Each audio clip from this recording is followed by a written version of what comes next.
Hello, dear students. In the previous video, we were talking about the 1D NMR spectrum and the limitations of one-dimensional nuclear magnetic resonance spectroscopy. So, let's see what are the limitations. So, the very first one is it is not possible to correlate two different chemical shift by NMR. So, correlation means if you take a methyl group CH3 and it is connected to a methylene group, for maybe it is in ethanol. So in ethanol there is a methylene group and there is a methyl group. So if you record the NMR spectra for this, you will be getting a quadret for this and you will be getting a triplet for this. So if you look at the NMR spectra, so this quadret is due to this triplet is due to CH3 and this quadret is due to CH2. So if at all you are asked, this methylene is connected to which methyl group?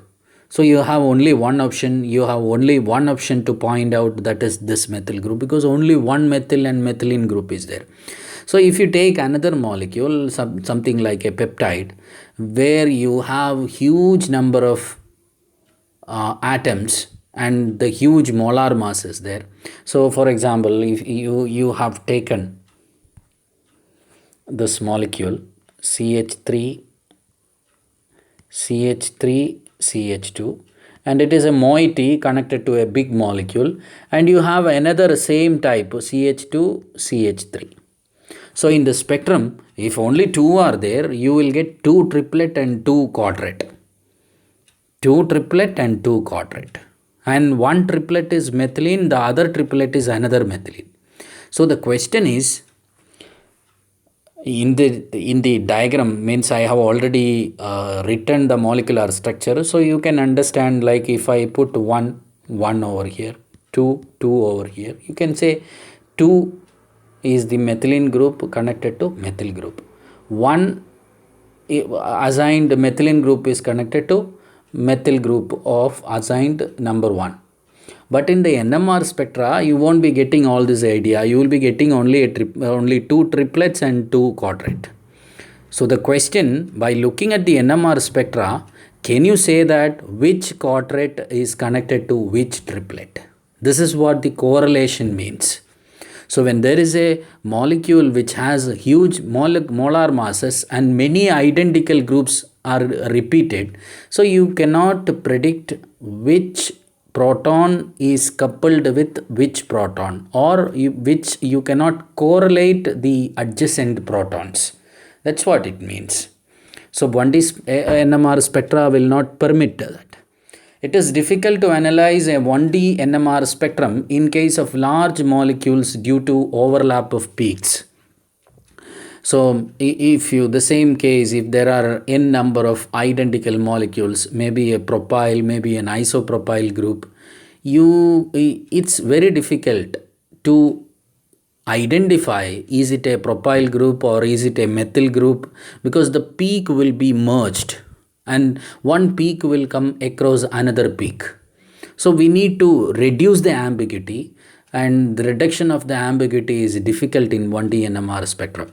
And it's not possible to observe multiple quantum coherence directly in a 1D NMR spectrum. This multiple quantum coherence is something related to the coupling, and it's a term actually of, just for the sake of information, you can understand, you can just keep this sentence, and if at all they are asking what are the limitations of 1D NMR spectroscopy, you can write down this, and understanding about that multiple quantum coherence, it is a bit advanced. We'll leave it as it is. So you got 3 points. And if we take an example, maybe this example we would have discussed before. I think we have discussed. So this is the example. Means this is a ketone. Here, how many protons are there? How many types of protons are there? Can you say? So there are 3 type of protons. One is this, and together one type, and there is one over here. 1, 2, Three type of protons are there. When three type of protons are there, if you take that first proton, it is not coupled with any other proton, so you will get a single peak. First one will get a single peak at 2 parts per million, and the second one, it is splitting into septet n plus n according to n plus 1 rule. So the second proton will get a septet and third proton will get a doublet, because that only one proton is there to split, only to J coupling. So this is the simple analysis of 1D NMR spectrum. And the question, and the same way you can see that in the molecule, concerned molecule, there are three type of carbons too. No, there are four type of carbon, because there is a CO group where there is no proton. And if you look at the carbon spectra, it will be like this. So there will be 4 peak. When there are 4 type of carbon, you will get 4 peaks in C13 NMR spectra. So if you take this single, logically if you are speaking, it's a simple molecule, and you can predict which proton is connected to which peak of the proton spectrum is connected to which peak of the C13 spectrum. You can easily predict. But directly by looking at the diagram, can you understand? These two are different spectra. You have recorded proton spectra separately and you have recorded C13 NMR spectra separately. And this is very simple molecule. Still, if we count the ambiguity for this molecule, see, this proton can have coupled with this spectra, this peak.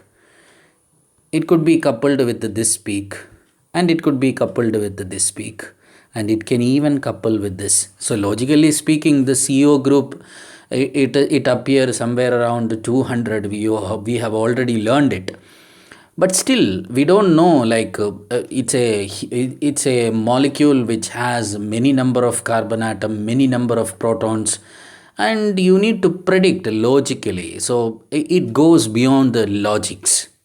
So with logic you cannot predict. At that time, how do we solve the issue? So the thing is, like the 3 peaks in proton spectrum, there are 4 peaks in C13 NMR spectrum, and the possibilities are there are 4 peaks in C13 NMR spectrum and 3 peaks in proton spectrum. So 3 into 4, there are 12 combinations for pairing the proton with its C13 peak. Which pairs are correct? So in order to answer to this question, you need to have a thorough knowledge of this NMR spectra, one-dimensional spectra, and you have to correlate. So I specify the term correlate. So it's a Herculean task. So how do we get the answer to this question without any ambiguity? That's how 2D NMR spectra is very important. So let us assign like this. So 3 peaks are there in proton NMR spectrum. Let us assign it as A, B and C. And the C13 spectrum could be assigned as X, Y, Z, W. There are 4 peaks. So the question could be made simple. A proton, A, that there are a septet. It is representing a proton over here, right? So that proton is attached to which carbon atom? Which carbon atom? You can have a lot of interpretations, and you can predict on the basis of theory, but actually within a single shot, with a single spectra, you can answer to this question. Based on peak position and coupling, yes, one can get the correct pairing. But is there a direct way to get the correct proton C13 pairing, or proton C13 correlation, or proton C13 coupling? So the answer to the question is this. What you need to do? You need to the same thing what you have seen in the C13 NMR spectrum could be represented along this axis, and the proton spectrum could be represented along this axis. So you have values starting from 0 to 200 over here. Here in the proton spectrum you have values 0 to 5. Of course, that's what the range of the concerned molecule, and the values are given upper side. We have just taken these values from the previous spectrum. So what you need to do, you need to mark A, B, C, like so. When you get a spot, see, you are not marking it actually. If you are theoretically marking, it comes like this. So C, this 1 parts per million peak is coupled with Z. C, Z, it comes somewhere 18 and 1, somewhere at 1 ppm. And if you take the next one, so 2D spectrum is said to correlate the frequencies. The frequencies of the C13 NMR spectrum and the frequency of proton NMR spectrum will be correlated in the 2D spectra. You don't have to think logically and all. You take 2D NMR spectra, you will get the answer. You will get only the spots. And the spots will tell you that spot will tell you exactly which proton is connected to which carbon atom. See here, C is connected to Z, the values are given. And the next, if you take B and Y, B, remember the previous diagram, it is connected to Y. And the third one, there is third proton, actually 4 carbon atom, out of that 1 carbon atom could be ignored. So you can't see that carbon atom in the 2D NMR spectrum, because that carbon, I mean I am talking about the CO, carbonyl group carbon atom, is not attached to any proton. So you can't get a spot over here. The spot is actually called peak. In the 1D NMR spectrum, the lines are concerned. The lines like this are concerned as the peak. Whereas in 2D, this is a peak. You can even say it is spot. So the 4th carbon is not attached to a proton. So you won't get it. It's a proof. And so 3 protons are there attached to carbon atom. And the next one is this. It's correlated. So this is how you get 2D NMR spectrum. So hope you got the idea of correlation. So if you are taking a proton NMR spectrum, you only get an idea about the environment of the proton. A particular proton is surrounded by what environment. If you take a C13 NMR spectrum, you are getting an idea of this particular carbon is in which, surrounded by which environment. And 2D NMR spectrum will tell you which proton, if it is heteronuclear, which proton is connected to which carbon atom. That's what you are seeing in this slide. So there are 3 proton and there are 3 carbon atom which is connected to proton. All pairs are marked over here. And here, if you see, this is a proton is correlated to a carbon atom. So proton is a different atom, carbon is a different atom.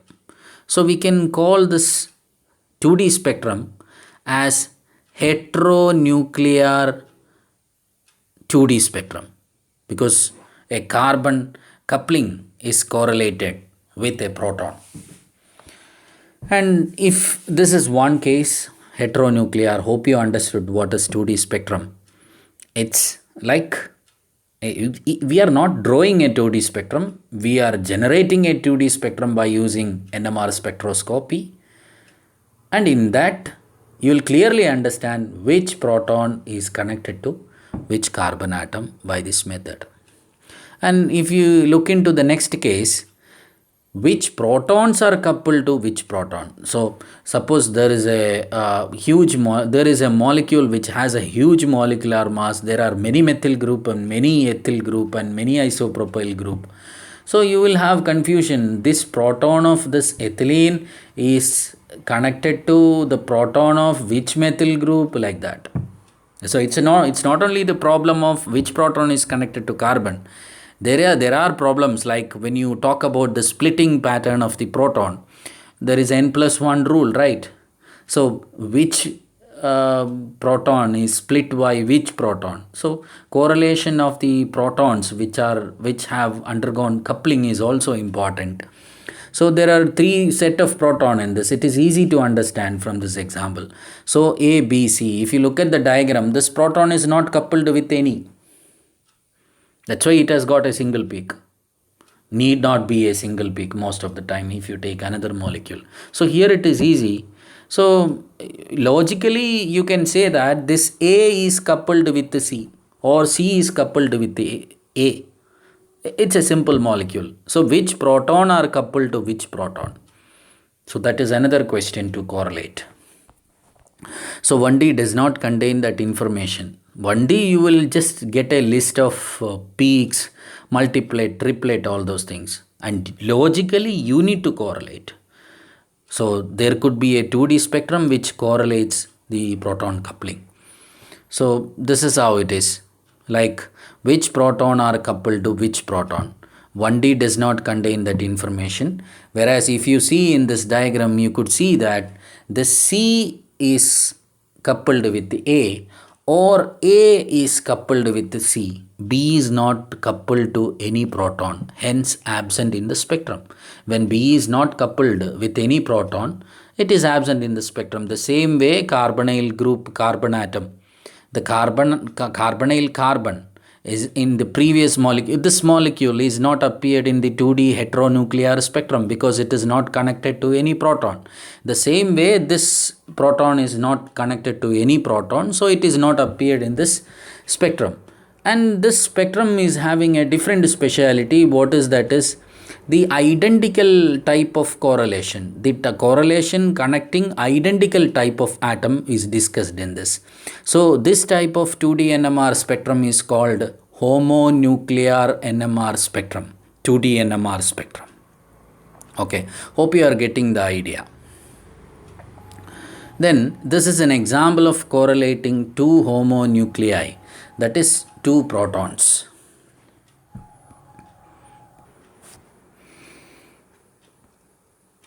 And second point, as the limitation we were talking about, the overlapping cannot be understood from NMR spectroscopy. So if you take the CH3CH2OH, you will get a spectra like this. So there is a this is due to CH3 and this is due to CH2, and you have no ambiguity. You can just say that this CH3 is coupled with this one. That's it. Whereas if you take a protein which has many number of carbon atom, many number of protons, and you will be getting a spectrum which has n number of peaks, and the peaks will be merged. It will be looking like a hill, like that. See here, peaks are really merged and overlapping. One peak is coming across another peak. Lot of ambiguity. How to simplify it? We have discussed this at in methods. Like that, one method is 2D NMR spectrum. So in 2D NMR spectrum, you won't be getting peaks like this. You will be getting, what will happen is, at least 50% of the problem will be solved, because this full spectrum will be merged. 2 will be merged, like you will be getting a spot. So you can pick up this CH2 is connected, this proton is connected to which carbon. So like that you will be getting heteronuclear 2-dimensional spectroscopy. If you take, you will be getting spots which is connecting the proton with C13 carbon atom. So to a large extent, the overlapping issue could be solved by 2D NMR spectrum. So how this technique actually, so if you take an example that is non-NMR example, how could you understand the concept if you take? Consider the name Anil Kumar. So in the Anil Kumar, there are two terms. One is surname, that is Kumar, and the other one is first name, that is Anil. So you have a list of names. Suppose you wish you can get the phone number of Anil Kumar from a directory. So you will have a list which has many names. So when you are searching the name, you will be looking at, suppose if you are logically looking at, instead of Anil Kumar, you will be looking at Kumar first. So when you were looking at Kumar, it could be Sanil Kumar, it could be Anil Kumar, it will be Vijay Kumar, something like that. So you will be looking at all the Kumars and pointing out like this. And next, what you will do, you will be looking for the first name like this. Then many first name could be there as Anil, many surname could be there as Kumar. Now you should see which of them are correlating. So what you will do, you will take first name along this axis and surname along this axis. So all those name will be mentioned in this, and if you are correlating them, you will get correct correlation only for Anil Kumar. So here Kumar is there and here Anil is there. So the red spot is correct, and thus correlating the name with the surname reduces the overlap. So at least what you could do, means unwanted things could be reduced by, maybe sometime what will happen, 2 3 Anil Kumar will be there. So you will get a three peaks over here which is correlating correct in the correct way. So what happens is, like unwanted Sanjay Kumar, all those things, you have got many Kumars were there, though all of them got reduced from this list. So you will be getting only Anil Kumar. Out of those three, you may have to find out. So this is what the idea of resolving the overlap. So the NMR, both the dimensions are chemical shift. Both the dimensions are chemical shift actually. Here this is surname and the first name, but in the NMR spectrum, both the dimension chemical shifts are there, like that. This is not much required. Okay, thank you.